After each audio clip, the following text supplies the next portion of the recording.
Polymer जो है ये 12th क्लास के लिए रामबाण है, समझ गए। इसमें कहा जाता है पॉलीमर में कि पढ़िए कम ज़्यादा नंबर लाइए, उसी को पॉलीमर कहा जाता है, समझ गए। पढ़ना कम है, याद करना ज़्यादा रहता है, ये पॉलीमर होता है। यानी 12th क्लास के ऑर्गेनिक में आपको पढ़ना है पॉलीमर चैप्टर। इससे 4 नंबर का क्वेश्चन पूछता है, जिसमें 2 ऑब्जेक्टिव और 1 सब्जेक्टिव। अब कहा जाता है कि पॉलीमर होता क्या चीज़ है। पॉलीमर को हम लोग जानते क्या चीज़ से हैं, तो पॉलीमर का मतलब बस एक चीज़ समझ लीजिए, जो मोनोमर से बनता है उसे हम क्या कहते हैं, पॉलीमर कहते हैं। यानी जो मोनोमर के द्वारा बनता है, तो माने कि कोई मोना है जो मर के बनता है, ऐसा थोड़ी ना है, मोना मर के नहीं बनता है, ठीक ना। मोनोमर बहुत ज़्यादा संख्या में उपस्थित हो जाता है तब एक पॉलीमर का निर्माण करता है, समझ गया मुन्ना। जैसे आप बताओ कि हमारे पास ये प्लास्टिक है, तो प्लास्टिक ये एक प्रकार का क्या चीज़ है, पॉलीमर है। फाइबर वाला कुर्सी होता है, तो फाइबर वाला कुर्सी भी एक प्रकार का क्या चीज़ है, पॉलीमर होता है। यानी कि जिसमें बहुत ज़्यादा माइक्रोमोलिकुल्स, बहुत ज़्यादा मात्रा में माइक्रोमोलिकुल्स मिले हुए रहते हैं, उसी को हम क्या कहते हैं, पॉलीमर कहते हैं। यानी कि देखिए यहाँ पर इस वर्ड को तोड़ा गया है कि polymer is derived from 2 Greek word. Polymer को 2 शब्दों में तोड़ा गया है, एक पॉली प्लस एक मर। यानी पॉली प्लस मर से पॉलीमर का निर्माण हुआ है, जिसमें पॉली का मतलब होता है मेनी, मेनी माने बहुत, मेनी माने बहुत, और यूनिट माने इकाई, पार्ट मतलब भाग, जिसको मर मतलब कहते हैं एक चीज और क्या चीज, मोनोमर, मोनोमर। तो जो बहुत सारे मोनोमर से बना होगा, या जो बहुत सारे भाग से मिल करके बने होंगे, जो बहुत सारे यूनिट से मिल करके बने होंगे, उसे हम क्या कहते हैं, तो पॉलीमर कहते हैं। आप बताइए, यहाँ पर ये प्लास्टिक से बनाया गया है, प्लास्टिक का मार्कर, समझ गए। तो बताइए कि प्लास्टिक का मार्कर एक के को मतलब अंश मिलाया गया होगा, इसमें कितने प्लास्टिक के अंश मिलाया गया होगा, कितना माइक्रोमोलिक्यूल इसमें डाला गया होगा प्लास्टिक का, तब ये मार्कर बन करके निकला, समझ गए। उसी प्रकार से कहता है पॉलीमर कहने का मतलब मेनी यूनिट से, यानी बहुत सारा यूनिट से बना हुआ, बहुत सारे मोनोमर से बने हुए पार्ट को हम लोग क्या कहते हैं, तो पॉलीमर कहते हैं।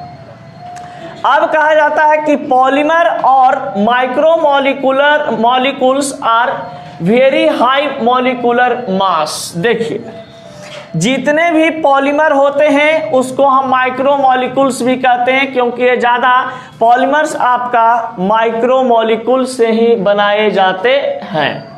अब कहा जाता है कि पॉलीमर्स और micromolecules are very high molecular mass. यानी कि पॉलीमर का मॉलिक्यूलर मास क्या होता है, वेरी हाई, यानी 10 के पावर 3 से लेकर के 10 के पावर 7 माइक्रोमोलिक्यूल तक होता है। 10 के पावर 3 से लेकर के 10 के पावर 7 तक माइक्रोमोलिक्यूल के फॉर्म में कौन एग्जिस्ट करता है, पॉलीमर।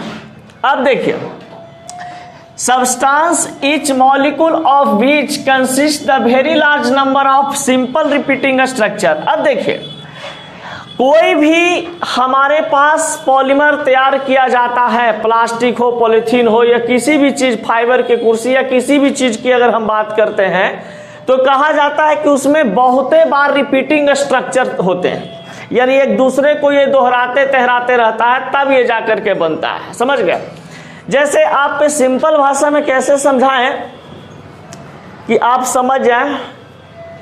जैसे मान लो कि कोई पन्नी है, ठीक है, पन्नी चिमकिल है। अब उस चिमकिल को देखिएगा, ऐसे करके गिराइएगा, ऐसे मतलब लहका करके, इसको लहका करके गिराइएगा ऐसे, तो देखिएगा बार बार एने ओने ऐसे ऐसे करते जाए तो मोटा परत जम जाता है। मोटा परत जमता है ना, इसका मतलब कितना बारी रिपीटिंग स्ट्रक्चर बनाता होगा इसमें कि मत कहिए। तो जितने भी हमारे पास पॉलीमर्स होते हैं, उस पॉलीमर में कहा जाता है कि बहुत ज़्यादा मात्रा में, थाउजेंड्स और करोड़ की मात्रा में माइक्रोमोलिक्यूल्स जो होते हैं वो इसमें रेगुलर स्ट्रक्चर में, रेगुलर रिपीटिंग स्ट्रक्चर में तैयार किए जाते हैं, यानी मिले हुए होते हैं, समझ गए।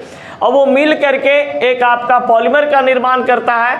हो सकता है कि वो किस प्रकार का बॉन्ड से जुड़ा हुआ रहे, कोवैलेंट बॉन्ड से जुड़ा हुआ रहता है। अब देखिए, यहां पर बात आता है the simple and reactive molecules from which the repeating structure unit of derive called monomer. यानी कि जो सिंपल और रिएक्टिव मॉलिक्यूल से मिल करके रिपीटिंग स्ट्रक्चर दोहराते हुए जो मोनोमर बनते हैं, जो हमारे पास पॉलीमर बनते हैं, उसको हम क्या कहते हैं? मोनोमर कहा जाता है। और उस मोनोमर को the process by which these simple molecules convert into monomer और कन्वर्ट इनटू पॉलीमर। यानी कि उस मोनोमर को क्या चीज में बदल दिया जाता है? पॉलीमर में बदल दिया जाता है। तो ये पॉलीमराइजेशन कहलाता है। यानी आपसे कोई क्वेश्चन पूछेगा व्हाट इज ए पॉलीमराइजेशन, तो सबसे शॉर्ट आंसर हो जाएगा monomer are converted into polymer is called polymerisation. अगर 4 नंबर में देगा तो पूरा बजाबते से लिख दीजिएगा, यहां से लेकर के यहां तक के, समझ गए? एग्जामिनर को ठगने के लिए ई वाला पॉइंट, ई वाला पॉइंट। अगर 3 नंबर में देता है तो ये पूरा लिख दीजिए, समझ गए? 2 नंबर में देता है कि व्हाट इज ए पॉलीमराइजेशन, तो यही वाला लिख दीजिए ना खाली, the simple and reactive molecules from which the repeating structure unit of derived are called monomer and the process by which these simple molecules monomer are converted into polymer is called polymerisation. समझ गए? तो ये 2 number में पूछेगा what is a polymerisation, तो ये बताइएगा। 4 number में 5 नंबर में पूछ देते ही पूरा लिख दीजिएगा, ये पूरा का पूरा लिख दीजिएगा, कोई दिक्कत नहीं है, ठीक ना। लेकिन 5 नंबर में एक पॉलीमराइजेशन नहीं देता है, जब भी देगा तो 2 नंबर 2.5 नंबर ऐसे देता है। ऐसे देगा 2/1/2, 2/1/2। अगर कितना मतलब हुआ मुन्ना? हाँ तो एक लड़का मैथ एकदम भयंकर पढ़ता है। आप बताइए, अच्छा ये मुन्ना बता, इसको कितना कहते हैं? आधा। एकरा कितना कहते हैं? 1.5। इसको 1.5 कहते हैं, तो एकरा कितना कहते हैं? तावरी तो घट जाएगा रे। ये हो गया। कौन संस्कृत कॉलेज में मैथ पढ़ाया जाके बताओ जरा। अब देखिए यहाँ पर आते हैं, polymer and micro molecules are always consist of 100,000 of repeating structure unit. बतिया गया? कौन वाला बतिया गया? ई वाला बतिया गया कि मेनी यूनिट्स मिल करके पॉलीमर का निर्माण करते हैं। यही चीज यहाँ पे लिखे हैं, polymers and micro molecules are always consist of 100,000 repeating structure unit. यानी कि 1000 और लाखों में संख्या जो माइक्रो मॉलिक्यूल्स आपस में मिलते हैं, वो मिल करके ही पॉलीमर का निर्माण करते हैं। एग्जाम्पल में है प्रोटीन, न्यूक्लिक एसिड, पॉलीथीन, ये सभी चीज जो आपके पास है, ये सभी एक प्रकार का क्या कहलाता है? पॉलीमर कहलाता है। All polymers of micro molecules but all micro molecules are not polymer. इसका मतलब हुआ कि जितना बहुलक है, यानी कि जितना पॉलीमर है, सब माइक्रो मॉलिक्यूल्स होंगे, लेकिन सभी माइक्रो मॉलिक्यूल्स पॉलीमर तैयार नहीं कर सकता है। समझ गए? जितना पॉलीमर बनेगा वो माइक्रो मॉलिक्यूल्स कहलाएगा या माइक्रो मॉलिक्यूल से बनेगा, लेकिन सभी माइक्रो मॉलिक्यूल्स को हम पॉलीमर नहीं कह सकते। अब देखिए आया है यहाँ पे कि depending upon the nature of the repeating structure unit polymer are divided in 2 categories. यानी कि इस पॉलीमर को हम कितने भाग में डिवाइड करते हैं? 2 पार्ट में। एक होता है होमोपॉलीमर और एक होता है आपके पास कोपॉलीमर। यानी कि पॉलीमर का 2 फॉर्म होता है, एक कोपॉलीमर और एक होमोपॉलीमर। अब होमोपॉलीमर और कोपॉलीमर क्या होते हैं, अब यहां पर समझते हैं। चलिए यहां तक चलिए, अभी हम लोग पढ़े थे कि नेचर के अनुसार पॉलीमर को कितने भागों में डिवाइड किया गया है। तो आप लोग को बताया गया था कि होमोपॉलीमर और कोपॉलीमर जो है, ये पॉलीमर का 2 टाइप होते हैं। इनिशियल पीरियड में यहाँ पे यही बात को बताया जाता है कि जनरली पॉलीमर का डिफिनेशन तो आप देखें कि मोनोमर का रिपीटिंग स्ट्रक्चर से जो बनता है नया हमारे पास पदार्थ, उसको क्या कहते हैं? पॉलीमर कहते हैं। अब मोनोमर के मदद से ही यहाँ पे भी बनेगा आपका, ये भी आपका पॉलीमर ही बनेगा, लेकिन पॉलीमर 2 प्रकार के होते हैं। एक पॉलीमर है आपके पास होमोपॉलीमर, ये फर्स्ट नंबर में आपका है होमोपॉलीमर। यहाँ पर इस वर्ड को समझिए पहले, होमो मतलब होता है मिलता जुलता, समझ गए, यानी एक ही प्रकार का, समझ गए। होमो मतलब समान, एक ही प्रकार का, एक ही समान। यानी कि इस वर्ड को तोड़िएगा अपने आप समझ में आ जाएगा। होमो पॉलीमर कहने का मतलब कि एक ही प्रकार के पॉलीमर से या एक ही प्रकार के मोनोमर से बना हुआ पॉलीमर को हम क्या कहते हैं? होमो पॉलीमर कहते हैं। Polymers which repeating structural unit are derived from only one type of monomer, यानी कि एक ही प्रकार के मोनोमर से जो पॉलीमर बनाए जाते हैं उसे हम क्या कहते हैं? होमो पॉलीमर कहते हैं। जैसे आपको बताया जाता है यहाँ पर कि इथिन नाम का एक एग्जाम्पल लिया गया है समझाने के लिए आप लोग को, कि एक इथिन नाम का, इथिन है जो एक प्रकार का मोनोमर है जिसका फार्मूला क्या होता है? इथिन का C2H4 होता है ना। तो C2H4 है जो एक प्रकार का ये हाइड्रोकार्बन कंपाउंड होते हैं, यानी कि एक प्रकार का ये मोनोमर कंपाउंड है।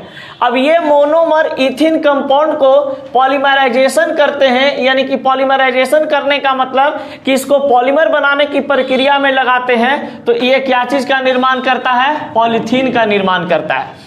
यानी कि इथिन से क्या चीज का निर्माण होता है? पॉलीथीन का। कभी कभी क्वेश्चन ये पूछता भी है कि पॉलीथीन बनाने के लिए कौन से मोनोमर जिम्मेवार होते हैं? तो इथिन मोनोमर जिम्मेवार होते हैं, समझ गए। यानी कि पॉलीथीन किससे बनाया जाता है? इथिन से बनाया जाता है। इथिन का फॉर्मूला होता है क्या चीज? C2H4। अब यही C2H4 को यहाँ पर बोला है कि ये तो हमारे पास होते हैं कि C2H4 है तो ये बाबू स्ट्रक्चर बन गया, लेकिन ये C2H4 बहुत सारे नंबर के रूप में दिए रहते हैं ना, लार्ज नंबर की संख्या में रहता है, यानी अधिक संख्या में ये प्रेजेंट रहते हैं। तो ज्यादा संख्या में उपस्थित होने के कारण इसमें कह दिया जाता है कि ये जो हमारे पास N है ये लार्ज नंबर ऑफ मोनोमर को डिनोट करता है, यानी बहुत ज्यादा मात्रा में आपका यहाँ पर ये मोनोमर दिए हुए रहते हैं। और जब इसको मिलाया जाता है इथिन मोनोमर को, तो पॉलीमराइजेशन विधि द्वारा, पॉलीमराइजेशन विधि के द्वारा हमारे पास एक पॉलीमर का निर्माण होता है। वो पॉलीमर क्या बनता है? पॉलीथीन बनता है। और पॉलीथीन का सूत्र होता है यहाँ पर हाफ सिंगल बॉन्ड CH2, इसको पढ़ते हैं क्या चीज? Half single bond CH2, single bond CH2 half, ऐसे इसको पढ़ा जाता है, समझ गए। हाफ, ये इसको क्या पढ़ा जाता है? Half single bond CH2, single bond CH2 half, समझ गए, हाफ बॉन्ड। ये होते हैं पॉलीथीन का सूत्र। तो हमेशा याद कर लीजिएगा कि पॉलीथीन एक प्रकार का पॉलीमर होता है जो इथिन मोनोमर के द्वारा तैयार किया जाता है। और पॉलीथीन का सूत्र होता है half single bond CH2, single bond CH2 half bond, समझ गए। कोई दिक्कत? यहां तक कोई दिक्कत नहीं ना। अब इसी प्रकार से बहुत सारे ऐसे हमारे पॉलीमर्स हैं जो कि एक ही प्रकार के मोनोमर से बनता है, जो पॉलीप्रोपीन होता है, पॉलीविनाइल क्लोराइड होते हैं, जिसको हम लोग PVC के नाम से भी जानते हैं। पॉलीविनाइल क्लोराइड का कभी कभी पूछ देता है कि शॉर्ट नाम क्या होता है या पूरा नाम लिखिए, तो PVC का पूरा नाम क्या होता है? Polyvinyl chloride. फिर यहाँ पर कहा जाता है पॉली आइसोप्रीन होते हैं, नियोप्रीन होते हैं, ये सब रबर बनाने में काम आते हैं, ये सब रबर बनाने में काम आते हैं। Poly acrylonitrile, nylon 6, cellulose, starch. यहाँ से आपका बहुत ज्यादा क्वेश्चन ऐसे भी बन सकता है, कहेगा कि राइट द टू होमोपॉलीमर, यानी कि दो होमोपॉलीमर का नाम लिखिए। तो दो होमोपॉलीमर का नाम आप लिख सकते हैं, नाइलॉन 6, सेलुलोज, स्टार्च, ये लिखा हुआ PVC, पॉलीथीन, ये पॉलीप्रोपीन, ये सब आप लिख सकते हैं, कोई दिक्कत नहीं। तो ये सब याद करने वाला चीज है, एक बार इसको याद रखना बहुत जरूरी है, ये सब रटने वाला चीज है। हाँ, अब देखिए, अब आपके पास आता है क्या चीज बाबू? कोपॉलीमर। अब ये जो कोपॉलीमर है, इस कोपॉलीमर को आप समझ सकते हैं कि जब ये एक प्रकार के मोनोमर से बन रहा था, तो ये कोपॉलीमर कहने का मतलब होगा कि दो या दो से अधिक मोनोमर से बनते होंगे, तभी इसको क्या कह दिया गया? कोपॉलीमर, समझ गए। यानी polymer which repeating structural unit are derived from 2 or more than 2 types monomer unit is called copolymer. यानी कि जब दो या दो से अधिक मोनोमर उपस्थित होते हैं, यानी दो या दो से अधिक प्रकार के मोनोमर उपस्थित होते हैं और उसको ज्वाइंट किया जाता है और पॉलीमराइजेशन प्रोसेस के तहत गुजारा जाता है, तब आपके पास बनता है किस प्रकार का पॉलीमर? कोपॉलीमर बनते हैं। अब कहा जाता है कि कोपॉलीमर कौन कौन से होते हैं, तो नायलॉन 6,6 भी कोपॉलीमर होता है, Buena S, Buena N, polyester, polyester तो जानवे करते होंगे, पॉलिस्टर का कपड़ा आता है, साड़ी उड़ी आता है उसका।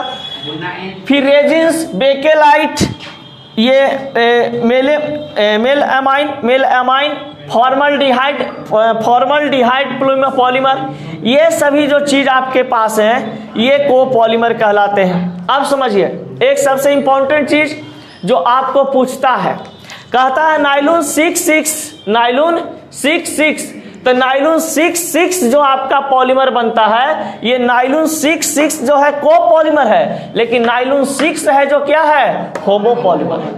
समझ गए? बच्चा इसमें गड़बड़ाता है। नायलॉन 6 एगो 6 यानी कि एक, यानी मोनोमर एगो वाला से बना होगा। नायलॉन 6,6 यानी ये कोपॉलीमर है, इसमें दो प्रकार के मोनोमर समाहित है, यानी ये कोपॉलीमर हो जाएगा। अब देखिए एक प्रकार के मोनोमर ये है, नहीं गिरेंगे, टेंशन मत लो। एक प्रकार के मोनोमर हमारा ये है हेक्सामिथाइल डाइअमाइन, और एक प्रकार के मोनोमर हमारा कौन है? ये एडपिक एसिड, ठीक है, यानी कार्बोक्सिलिक एसिड के रूप में यहाँ पे कंपाउंड बनाता है एडपिक एसिड। तो एक अलग प्रकार की ये मोनोमर ये वाला हो गया, और एक प्रकार का एडपिक एसिड मोनोमर ये वाला हो गया। ये दोनों को पॉलीमराइजेशन करते हैं तो ये बनता है आपके पास क्या चीज? नायलॉन 6,6। नायलॉन 6,6 का ये स्ट्रक्चर होता है half single bond NH, single bond CH2,6, single bond NH, single bond CO, single bond CH2,4, single bond CO, half single bond N, ये बनते हैं nylon 6,6। Buena S, Buena N आगे पढ़ाएंगे आपको, सिंथेटिक रबर इस समय पढ़ाया जाता है। चलिए इतना लिखिए तो जरा फ्रेश से। अब हम लोग वहां पे पॉलीमर के बारे में पढ़ लिए थे कि पॉलीमर का क्लासिफिकेशन, यानी कि पॉलीमर दो प्रकार के होते हैं, होमोपॉलीमर और कोपॉलीमर। अब पॉलीमर के कहा जाता है कि क्लासिफिकेशन ऑफ पॉलीमर, यानी पॉलीमर का वर्गीकरण कितने आधार पर किए गए हैं। तो सबसे पहले है कि polymer are classified in a number of ways, बहुत सारे रास्ता से पॉलीमर बनाए जाते हैं। समझ गए? कोई एक दो मेथड नहीं होता, बहुत सारे मेथड होते हैं पॉलीमर बनाने का, ठीक है। तो पहला मेथड है classification based upon source of availability, यानी जो चीज आपके पास है उससे भी आप पॉलीमर बना सकते हैं। जैसे कलम है तो कलम से भी आप पॉलीमर बना सकते हैं, किताब है तो उससे भी पॉलीमर आप बना सकते हैं। फिर कहा गया स्ट्रक्चर के माध्यम से, यानी कि आपके पास यहां पर लिखना होगा classification based upon source of structure. फिर यहां पर लिखना होगा classification based upon source of polymerisation, यानी कि बहुलीकरण के प्रोसेस है। फिर यहां पर उसी तरीका से लिखना होगा classification based upon mode of polymerisation. फिर यहां पर लिखना होगा classification based upon molecular formula. इस तरीका से हम लोग ये 4-5 मेथड होते हैं जिसके माध्यम से पॉलीमर को बना सकते हैं और बनाते हैं। अब कहा जाता है कि क्लासिफिकेशन बेस्ड अपॉन सोर्स, यानी क्लासिफिकेशन बेस्ड अपॉन सोर्स, स्रोत के माध्यम से, यानी कि हमारे पास जो बहुलक होते हैं, यानी कि जो पॉलीमर होते हैं, ये पॉलीमर किन कौन कौन से रूप में हमें प्राप्त होता है? तो नेचुरल पॉलीमर के रूप में, सेमी सिंथेटिक पॉलीमर्स के रूप में और सिंथेटिक्स पॉलीमर के रूप में प्राप्त होते हैं। यानी कि सोर्स के आधार पर हमारा पॉलीमर 3 प्रकार से विभक्त किया गया है, नेचुरल, सेमी सिंथेटिक्स और सिंथेटिक्स। यहाँ पर इसके बारे में आराम से समझ सकते हैं। नेचुरल जो कि प्रकृति से मिलता होगा बहुलक, उसे हम क्या कहते हैं? उसे हम नेचुरल पॉलीमर कहते हैं। सेमी सिंथेटिक्स जिसमें नेचुरल और सिंथेटिक्स का मिश्रण होता होगा, उसे हम क्या कह देते होंगे? Semi synthetics polymer. और सिंथेटिक्स पॉलीमर वैसा पॉलीमर जो आर्टिफिशियल ढंग से बनाया जाता होगा, जो कंपनी वगैरह में बनाया जाता है, उस सभी चीज को हम क्या बोलते हैं? Synthetics polymer. चलिए यहाँ तक हो गया, मैटर फिनिश।